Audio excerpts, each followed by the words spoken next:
If you ever find yourself staring up at the night sky, really staring, the way you do when the world feels too small, you might think about stars or planets or maybe just the quiet. But somewhere behind all of that, behind the calm surface of the night, there's a truth that once shook science to its core. And it was discovered by a man who didn't even start his career as a scientist. This is the story of Edwin Hubble, the man who proved the universe is expanding, and in doing so, expanded our understanding of who we are. Edwin Powell Hubble was born on November 20th, 1889, in Marshfield, Missouri, a small American town that didn't seem destined to produce a man who would change cosmology forever. He grew up middle class, moved to Chicago, and spent much of his early life not with telescopes, but with books, sports, and daydreams of adventure. Hubble wasn't your stereotypical shy astronomer. He was tall, over 6 feet 2, athletic, even handsome. In high school, he set a state record in the high jump and was known for his quiet confidence. He once said, "I knew I could never be an athlete, but I could try to act like one." He carried that mixture of determination and humility everywhere he went.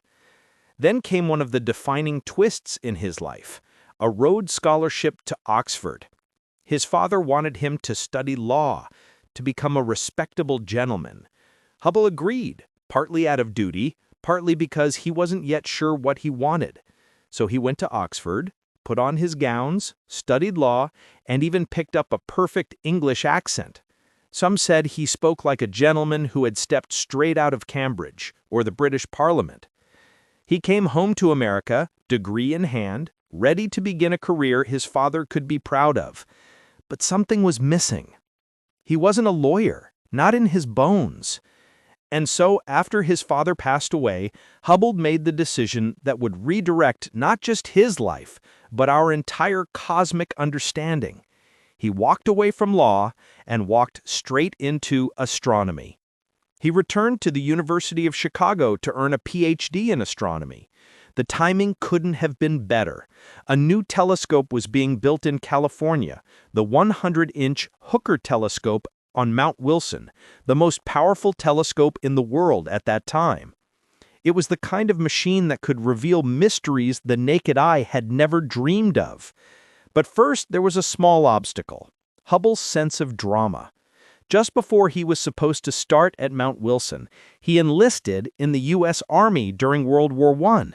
He went to France, became a major, and served in the American Expeditionary Forces.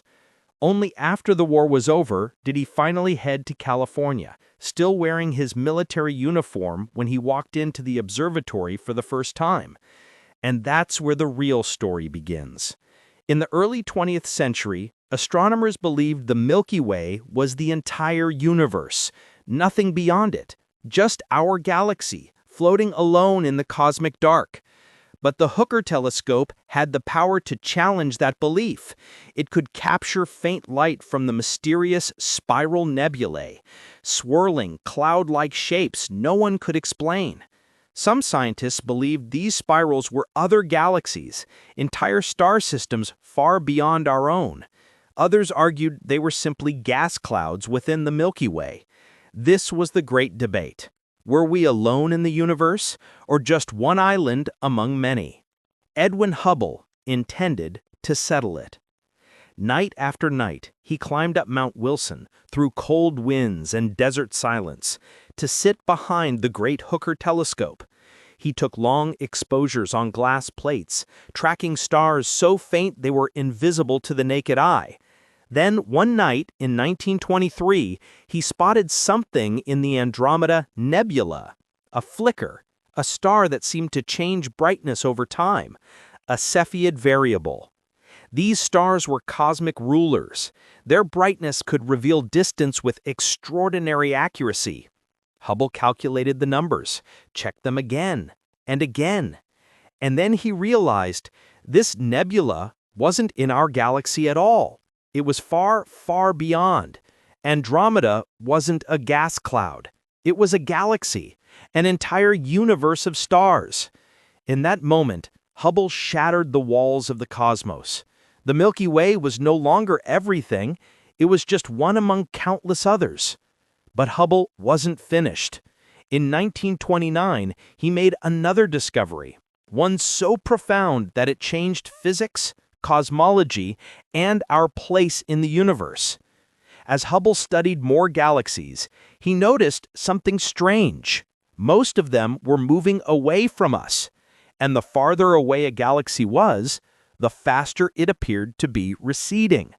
This relationship, now called Hubble's law, proved that the universe itself was expanding.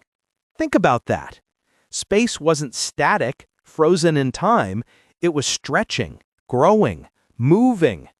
The echoes of this discovery eventually led to the Big Bang theory. Suddenly, the universe wasn't eternal and unchanging. It had a beginning, a moment of creation, and Edwin Hubble's quiet nights atop Mount Wilson had helped reveal it. But who was Hubble behind the science? He was a fascinating blend of showmanship and discipline, a man who loved good suits, spoke with a British accent he never lost, and carried himself with the confidence of someone who knew he had changed the world, but didn't need to boast about it. He was known to be competitive, proud, sometimes stubborn. Some colleagues even said he wanted a Nobel Prize so badly that the scientific community eventually had to clarify. The Nobel Prize in Physics would not be awarded for astronomy. That rule has since changed, but too late for Hubble. But his passion never dimmed. He kept observing, kept cataloging galaxies, kept pushing the boundaries of human knowledge. And then in the late 1940s, he suffered a stroke. He died in 1953 at the age of 63. He left no children, but he left a legacy larger than any family tree could contain. In 1990, NASA launched a new kind of telescope, one designed to float above the atmosphere, capturing images with breathtaking clarity. The world needed a name for this new eye on the universe. There was only one choice. The Hubble Space Telescope now orbits Earth every 97 minutes, sending back images that have shaped generations. Nebulae like glowing oceans, galaxies colliding, stars being born and dying, light from the earliest moments after the Big Bang. Every picture is a tribute to Edwin Hubble, the man who showed us that the universe is bigger, stranger, and more beautiful than we ever imagined. Today, when we look up at the sky, we don't just see stars. We see a cosmic tapestry, billions of galaxies drifting through an expanding universe, a universe with a history, a beginning, and mysteries still unfolding. And we owe much of that understanding to the quiet, determined astronomer who once climbed a mountain in California and dared to ask the biggest question of all: what's out there? Edwin Hubble didn't just give us answers, he gave us the tools to keep searching. And in a universe that keeps expanding, so does his legacy.